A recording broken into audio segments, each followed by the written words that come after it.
Сайн байцгаана уу? Намаа Мишель гэдэг. Би жилдээ 1-5 ном уншдаг байгаа.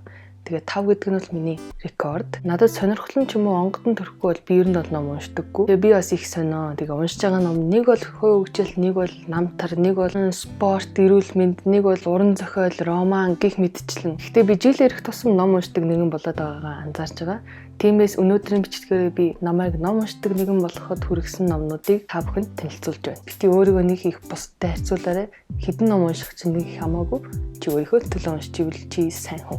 За одоо эхлэе. Өөрийнхөө энэ номын аяллаа нэг 3 хэсэгт хуваачсан. Эхний хэсэг нь болохоор тэгээс 10 насны хооронд. Энэ хооронд бол би ном уншсан нь ховор мэдээж. Би Японд цэцэрлэгт явж исэн. Манай гэр бүл байдаг гэсэн. Тэгээ тентгийн хүүхдүүд яагаад ч юм цэцэрлэгтээ уншаад сурчдсан бэлээ. Би яагаад гэдгийг мэдэхгүй, хин заагаад өгцнийг ч мэдэхгүй. Би ч гэсэн нэг мэдэхнээ номыг уншаад эхэлсэн байсан. Цэцэрлэг нь өөрийн гэсэн тэм жижиг номын сантай. Тэгээ бид нэр ингээл нэг тийм уншлагын цаг өдр гэж хийдэг байсан байхгүй юу? Япон багш маань. За хүүхдүүдээ одоо ингээ уншицгаа гээл. Тэгэж нэг цэцэрлэгтээ ном уншдаг байсан. Гэхдээ нэгэн ч бол яг бүрэн ойлгодоггүй байсан. Дээрээс нь нэг их дуусгаачгүй. Энэ нэг юм үлгэрийн ном байна. Би энийг бас тэр нэг цэцэрлэгийн үед уншижсэн байхгүй юу? Одоо хүртэл надад байдгийг бодоход их л дурсамжтай ном байсан юм билгүй. Тэгээ зураг мөргөн юм хөөрхөн. Энэ номон дээр үйл явдлын би санаад байгаа. Даанч хэлийг нь мартчихсан. Тийм болохоор дахиж уншиж чадахгүй. Тэгээ амартай чинь бол миний анхны уншсан ном гэж би боддог. За энэ тавьчих. 3 дугаар ангидаа нэг 9 настай байхдаа нэг ном уншиж ирсэн юм а. Тэр нь Хүлэг гэдэг илүү нохотой ном байсан байхгүй юу? Энэ шиг иймэрхүү зүзээ 3 дугаар ангийн би маань нэг өдрийн дотор уншаад дуусгачихсан. Орой болол нар жаргатал уншаал дуусгачаал айгүй их дотроо тэгж өөрөө бахархтай юм хэлээ. Тэр өдөр миний толгойд зурс хийгээл орж ирсэн байхгүй. За би чинь их ирээдүйдээ уншигч байх чинь вэ? Миний санаанд багтахгүй. Би айгүй бол дараа өдөр нь ангийнхандаа очиод гайхуулж ярьсан да. Тэг хинч тоогүй л байх л та. Тэг миний дараагийн үе бол 10-аас 15 насны хооронд. Энэ хооронд чинь жинхэнэ юм болсон байхгүй. Жинхэнэ. Тэгээ мэдээж би бүгднийг хадгалаад байдаггүй. Ихэнх нь би ялангуяа нодон зарчихсан. Энэ грекийн цуврал ном байна. Энэ ном тиймч боловсралт нэмэртэй ном биш гэхдээ нэг герман хэлээр угаад тэгээ бүр нэгийг ч биш бүр 3-ыг намайг 10 настай байхад грекийн цуврал арай Монголд байдаггүй байсан. Гэхдээ би киног нь мэддэг болохоор номыг нь авчвал ирээдүйн шилд би их л том оюуны хөрөнгө оруулалт хийж байна да гэж бодсныг яа. Тэгээ хамгийн балайн би энийг уншаачгүй. Тухайн үед 5 дугаар ангид миний герман хэлний мэдлэг ном уншихад арай хүрэлцэхгүй. Тэгэл би баг бууж өгөх шахам бол хайчихсан байсан чинь энэ монгол хэлээрээ цуврал нь гараад тэгээ би дүүгээс уншицсан. Гэтэ яг хөтө дурсгалтай бацтай. Миний анхны худалдан авсан ном.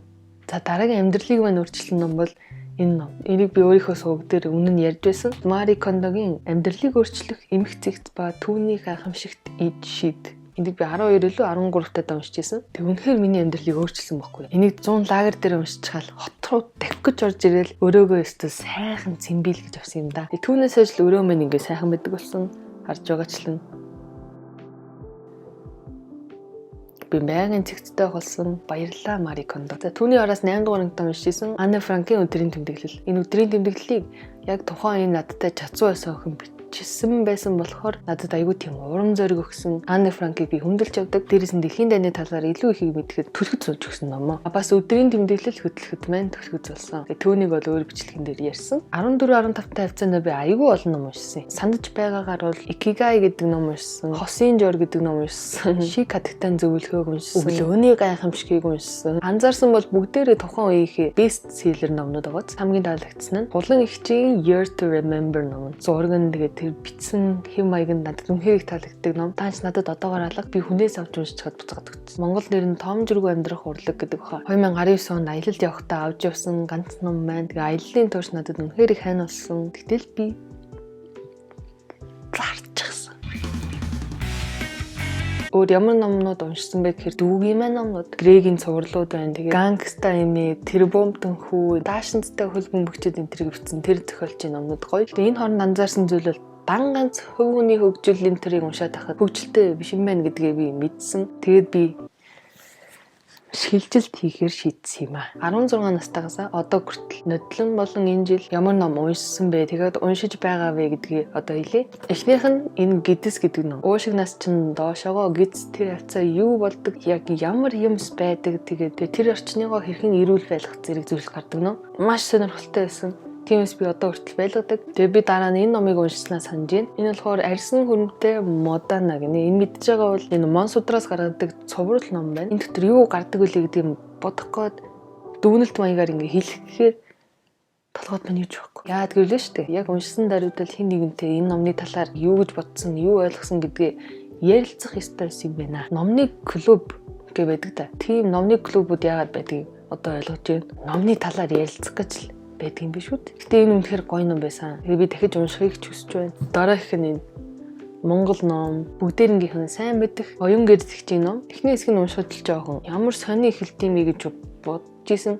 Яагаад гэвэл би нэг цуврал ном гэдгийг харвас энэ дээр нь бичсэн байхад анзаараг байхгүй. Тэгтэл би түүнийг анзаархад алидийн энэ номныхоо талдаа орчихсон ингэж явж байсан. Хин тэгэл хойноос нь уншаад хавдээ. Энэ номон дээр санаж байгаагаар бол хэлмэгдүүлэлтийн үед үнэхээр манай Монголын түүхэнд болж исэн зүйлүүдээс бичсэн. Тэгээд энэ дээр гарч байгаа түүхийн хичээл дээр ерөөсөө яригддаггүй юм билээ. Ялангуяа тэр 5 жилийн төлөвлөгөө зэрэг нь ерөөсөө дурддагддаггүй. Яагаад ч юм. Монгол хүн бүрийн мэдвэл зохих түүх энэ дотор байдаг юм билээ. Өмнө нь уншсан бас нэг ном бол Сахар гэдэг инх зүйлэгчийн ном. Үүнхээр эрүүл мэндэд чинь хөрөнгө оруулалт болно. Сахар гэдэг зүйл биднийг яаж алдаг, сэтгэц болон бие махбодод маань яаж нөлөөлдөг гэдгийг шинжлэх ухааны баталгаатай, статистиктэй, найдвартай их сурвалжуудыг хамруулад бичсэн тийм ном. Сахарын хэрэглээг хэрхэн багасгах вэ гэдэг зөвлөгөөнүүдийг инх зүйлэгч өөрийн зүгээс өгсөн байдаг. Миний чихрийн талаарх мэдлэгт маань цонх ингээл нэгэл агаар оруулдаг штеп.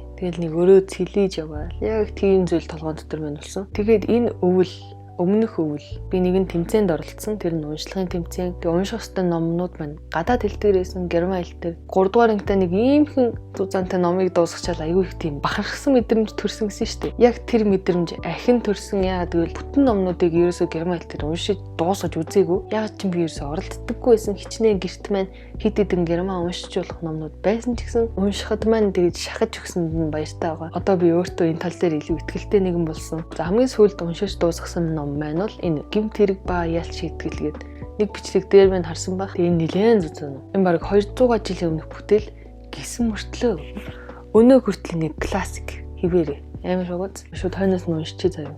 Энэ роман нь 19-р зууны дунд үеийн Орос орны тухайн цаг үеийн бүхий ил зовлон шаналл, эмзэглэл зөвөөр шарх сорвиг цээжиндээ багтаан хадгалж явсан хүний тухайн роман юм аа. Тэгэд ийм олон дөрүүд гардаг. Энд бүр алидийн гэр бүлийн зураг шиг нь хийдэг ч гэсэн яг үүнийг уншиж байхад бол тэр дөрүүдийн царайг нь төсөөл тэр үйл явдлыг хаана ямар газарт болоод байна үгээр дүрслээд бичсэн зүйлийг нь толгойн дотроо бараг л тийм чөлөөтэйгээр төсөөлнө гэдэг үнэхээр тэр гоё мэдрэмж юм гэлээ. Одоо бүгдээрээ өнөө цагт ирлээ. 17 настай би одоогоор юу уншиж байна вэ? За энэ ном гой зургийг тагалчихлаа уучлаарай. The Girl in My Mirror.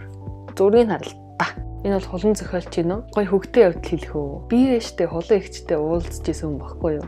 2020 оны 9 сард номны баяр дээр тэгээ би хэлжсэн баггүй. Тухайн үед энэ ном арай гараагүйсэн. Усныхаа биеийн жижигхэн дэлгэцэн дээр үздэг штэ. Тэгээ бодит амьдрал дээр уулзсан чи сонирн байна. Таны дараагийн ном хизээ гарах юм гэж асуулаа. Тэгэхэд удахгүй гэж хэлсэн баггүй надад. Тэгэхээр би тэгвэл заавал авах шүү. Би захиалга өгч юм тэргэл айгүй сүртэй амлалт өгөөл явсан баггүй. Одоо ингэ уншиж байгаадаа баяртай байна. Энэ хүний талаар илүү мэдхээс гадна энд бичсэнчлэн өөрийгөө олох аяллаа тэмдэглэл гэж байгааз. Тэмдэглэлээ юу гэсэн үг вэ гэхээр чи дээр нь бичиж болно. Энэ миний бичсэн зүйл харахгүй. Энэ ингээ бичдэг хоосон зайтай. Би бас юмыг аж мэдгүй юм цаасан дээр бичээд байгаа. Энэ бол бас л ширээн дээр байх хэрэгтэй ном. Их олон бас чухал сэдвийг хүндсэн тийм ном гэж бодож байна. За миний бас эхлүүлсэн номнууд бол энэ хоёр. Кино нэдэг да To the All the Boys I Have Loved Before гэдэг. Энэ хоёр ном хоёулаа герман хэл дээр миний энэ тархинд л хэрэгтэй гэж бодоод 19 онд энэ хоёрыг авч ирсэн. Тэгээ одоо л уншиж байна. Wolfgang Herrndorf гэдэг хүний Chick гэдэг ном. Бас л кинотой ном. Кино нь үнэхээр таалагдсан болохоор номыг авчихсан. Бас сонирхолтой юм хэлэхэд энэ Chick гэдэг кинонд нь гол дүрд нь монгол хөвгүүн тоглодог байхгүй юу? Сонирмогоц. Монгол хүү гол дүрд киног нь хаанаас үзэж болохын сайн мэдэхгүй байна. Би ч гэсэн ахаад үзмээр л байна.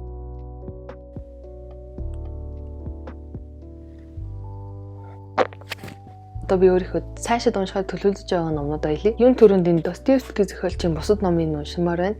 Манай гэрт тэгэхэд хоёр өөр нь байгаа. Нэг нь Маанаг, нөгөөх нь Карамзолын адал явдал хөгөөд ивлээ. Кармсолын хөгүүдийн адлын хөтлөг. Тэгээд бас энэний эхний дэвтрийг уншия гэж төлөвлөж байна. Өөр ном санаанд бололог. Миний бодлоор бол ном бол хинт ч ашиг тустай зүйл. Энэ номнуудаас айл таалагдсанаа эсвэл айл сонирхолтой санагдсанаа уншаарай. Бестселлер дундаас нэг номыг сонгоод л уншсан ч болно шүү дээ. Чиний сонголт. Таалагдсан л айлч төрлийн ном уншаарай. Би ч гэсэн өмнө нь роман уншина гэхээр л наа чин хөгшин хүмүүсийн хийдэг зүйл. Тэгэл эрүүл мэнд гэхээр л наа чин нэг би уншаад ах зүйл нөө тэгээд гэтэл яг үндэ ингэж өөрөө уншаад үзэхээр миний уншижсэн хамгийн дуртай номнуудын маань нэг болчихсон энд байж байна. Би надад талаа аймаг гоё хязгааргүй л их номны ертөнц миний өмнө хүлээж байгаа юм шиг санагдаад гоё байна. За ингэ сайхан уншицгаая. Намайг ном унших дуртай нэгэн болгоход төлөв золсон номнууд энэ байла. Үзсэнд баярлалаа. Миний сувгийг subscribe хийгээрэй. Бичлэгэн дээр таалагдсан бол лайк дараарай. Бас Instagram дээр дагаж болно би өөртөө юм хай хийсэн байгаа. Номын цагаан буйн дэлгэрэх болтугай гэж өрөөгөөд баяртай гида. Bye.